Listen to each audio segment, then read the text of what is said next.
Hey guys, this is the Mikasa scarf tutorial.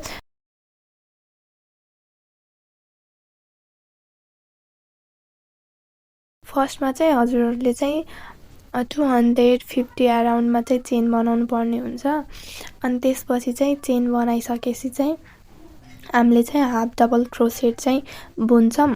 मैले चाहिँ सुरुको चाहिँ रेकर्ड गर्न पाइनँ। अनि त्यसपछि चाहिँ चेनको माथि चाहिँ बुनेको चाहिँ यो चाहिँ लास्ट रो हो मेरो चाहिँ। अरू चाहिँ बुनिसकेँ।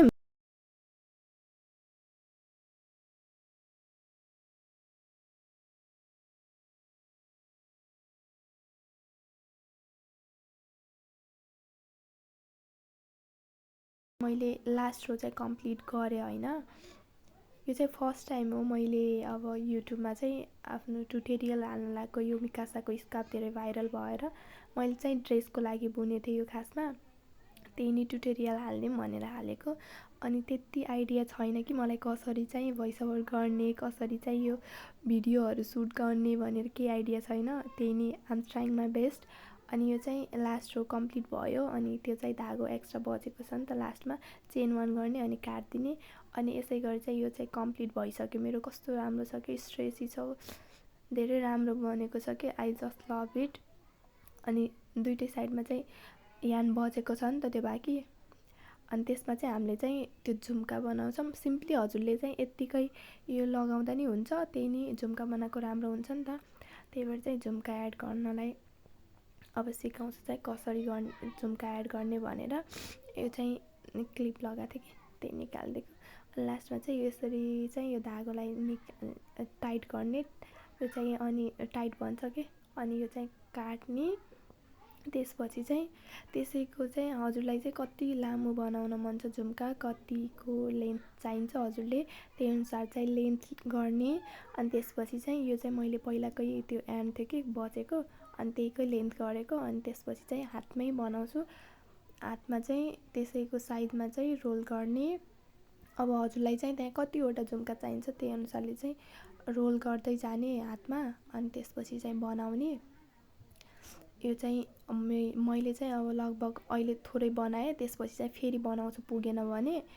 यो चाहिँ भयो। अनि त्यसपछि अब जुन बचेको छ अब त्यसलाई काट्दिने। मैले चाहिँ वान साइड मात्र काट्छु किनभने मैले हाफको लिएको छु नि त। हजुरले अलि लामो बनाउनु भएछ भनेपछि चाहिँ दुवै साइडबाट काटेर बनाउँदा नि हुन्छ। अनि त्यसपछि चाहिँ अब यो साइडमा दुईवटा बचेको छ नि त, त्यो मैले चाहिँ मसिनो धागो भएर के मसिनो धागो भएर चाहिँ मैले दुईवटा धागो लिएको थिएँ कि त्यही भएर चाहिँ यो दुईवटा बचेको छ। अनि त्यसमा चाहिँ अब मैले एड गर्छु कि यो साइडको चाहिँ म 3टा एड गर्छु अनि बिचमा चाहिँ 4-4वटा।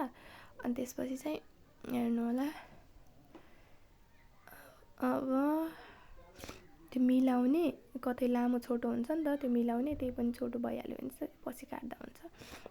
अनि कुरुसको मद्दतले चाहिँ त्यो हालेर चाहिँ त्यसलाई निकाल्ने।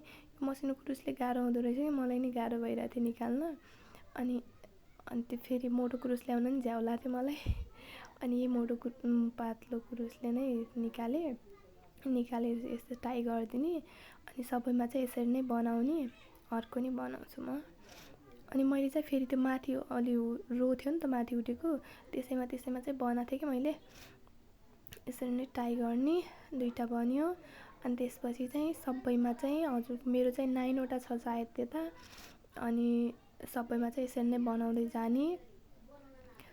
कस्तो राम्रो बनेको छ हेर्नु त। अनि अर्को साइडमा पनि यसरी नै बनाउने हो। एक साइडको कम्प्लिट भयो। कस्तो राम्रो देखिएछ। मलाई धेरै मोटो मन पर्दैन कि फेरि त्यो झुम्का, अनि त्यही भएर मसिनो बनाएको। अनि यो चाहिँ एक साइडको कम्प्लिट भयो। अनि अब अर्को साइडको नि यसरी नै बनाउने। दुवै साइडमा चाहिँ सेम बनाउने। अनि अब जुन चाहिँ एक्स्ट्रा बचेको यानहरू छ नि, त्यो एक्स्ट्रा बचेको यान, त्यो एक्स्ट्रा बचेको यानलाई चाहिँ अब हामीले चाहिँ काट्छौँ। अनि त्यसपछि चाहिँ मिलाउने त्यो इक्वल लेन्थ छ कि नै भनेर। अनि त्यसपछि चाहिँ त्यो एक्स्ट्रा बचेको यानलाई चाहिँ जुन लामो छोटो भएको छ त्यसलाई चाहिँ काट्दिने। अनि हजुरलाई जत्रो लेन्थ चाहिन्छ त्यत्रै बनाउनु होला, त्यसलाई चाहिँ काट्दिनु होला एक्स्ट्रा यानलाई। अनि त्यसपछि चाहिँ हजुरको स्कार्फ रेडी भयो। मिकासाको viral scarf is now ready. मैले चाहिँ यो खासमा चाहिँ कलेज ड्रेसको लागि बनाएको के मेरो ड्रेस साडी छ नि त, साडी पनि सेम यही कलरको छ क्या। अनि मलाई ट्याक्क रेडमै लगाउने भन्नुहुन्छ ड्रेसमा पनि, त्यही भएर मैले चाहिँ आफै बुनेँ। मैले यसको चाहिँ टोपी नै बुनेछु। हजुरलाई मन पर्यो भने लाइक गरिदिनु होला, सब्सक्राइब गरिदिनु होला मेरो च्यानललाई। Hope you enjoy the video. Thank you.